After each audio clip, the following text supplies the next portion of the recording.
গুন্ডা আনতে চাইলে গুন্ডা আনা যায়, অসুবিধা হয় না। হাসিনা বলতো 20টা হুন্ডা 10টা গুন্ডা নির্বাচন ঠান্ডা, আর আজকে রুমিন ফারহানা বলছেন আমরা চাইলে এখানে গুন্ডা নিয়ে আসতে পারতাম। ধাক্কা যদি আমার উপর আসে আমি ধাক্কা দেবো, আমি আবারও বলছি। রুমিন ফারহানা একজন আইনজীবী ও রাজনীতিবিদ হিসেবে তীক্ষ্ণ ভাষা ব্যবহার করেছেন। সংসদে এবং টেলিভিশন টকশোতে তার বক্তব্য অনেক সময় আক্রমণাত্মক বলে মনে হয়। এতে করে তিনি যেমন সমর্থন অর্জন করেন, তেমনি তীব্র সমালোচনার মুখেও পড়েন। কেউ কেউ মনে করে তিনি রাজনৈতিকভাবে পরিণত নন এবং অতিরিক্ত আবেগপ্রবণ ভঙ্গিতে কথা বলেন। আমি শেষ দিন পর্যন্ত বলবো, আমাকে আপনি ঢিল মারলে আপনাকে পাটকেল খেতেই হবে। সম্প্রতি রুমিন ফারহানাকে নিয়ে একটি উল্লেখযোগ্য ঘটনা ঘটেছে। সীমান্ত পুনর্নির্ধারণ সংক্রান্ত নির্বাচন কমিশন ইসির শুনানিতে সংঘটিত ধাক্কাধাক্কির ঘটনাটি। এই ঘটনাকে কেন্দ্র করে হাসনাত আব্দুল্লাহ মন্তব্য সামাজিক যোগাযোগ মাধ্যমে প্রতিক্রিয়ার আলোচনা নতুন করে জ্বলে উঠেছে। রুমিন ফারহানার সমর্থক ও এনসিপির সদস্যদের মধ্যে এক ধরনের সংঘর্ষ, ধাক্কাধাক্কি, কিলঘুষি সংঘটিত হয়। রুমিন নিজে বলেছিলেন, 15 বছরে যা হয়নি তা আজ হয়েছে, আমাকে ধাক্কা দিয়ে ফেলে দেওয়ার চেষ্টা করা হয়। যেটা 15 বছরে হয় নাই সেটা আজকে হয়েছে। অলমোস্ট আমার গায়ে ধাক্কা দিয়ে আমাকে ফেলে দেওয়ার চেষ্টা হয়েছে।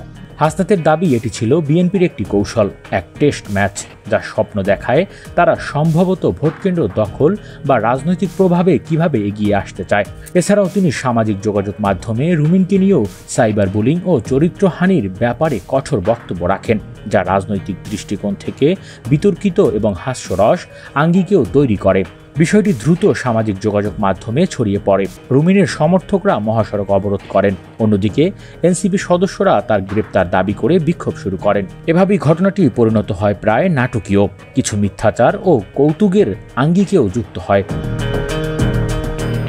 এই ঘটনার হাস্যরস মূলত রাজনৈতিক নাটকীয়তা, ভাষাবলী এবং সামাজিক প্রতিক্রিয়ায় নিহিত। এখানে পাওয়া যায় নির্বাচন কমিশনের গণশুনানিতে টেস্ট ম্যাচ এর কল্পনা রাজনীতিতে তীব্র রূপান্তর, আকর্ষণীয় হলেও হাস্যকর ধারণা। রুমিন ফারহানার অভিব্যক্তি ছিল 15 বছরে যা হয়নি আজ সেটা হলো। এ ধরনের অলক্ষিত উক্তি চরম নাটকীয়, হাস্যরস মিশ্রিত একটি বচনিক চিত্র তুলে ধরে, সেখানে রাজনৈতিক বাস্তবতা ও ভাষার ঢং মিশে যায়।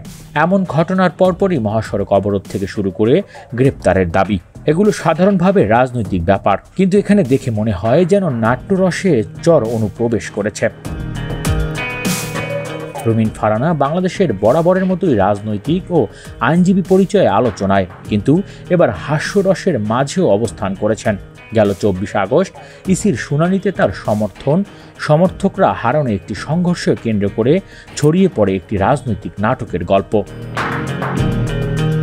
এত কিছুর পরও রুমিন ফারহানার নেতিবাচক অভিব্যক্তি হলো হাসনাতের কড়া ভাষা নিয়ে সাইবার বিভ্রাট। সব মিলিয়ে 24 আগস্টের ঘটনাটি অনেকের কাছে মনে করিয়ে দেয় এটা একটি রাজনৈতিক নাটকের অংশ, যেখানে ধাক্কার বদলে ধাক্কা, টেস্ট ম্যাচ, সাইবার বুলিং সহ হাস্যরসের নানা উপাদান জড়িয়ে আছে। আর তাই নির্বাচনে অনিয়ম, রাজনৈতিক কৌশল, ব্যক্তিগত সংঘর্ষ এবং সামাজিক প্রক্রিয়ায় মিলেই জন্ম দিয়েছে এই হাস্যরসের ঘটনা।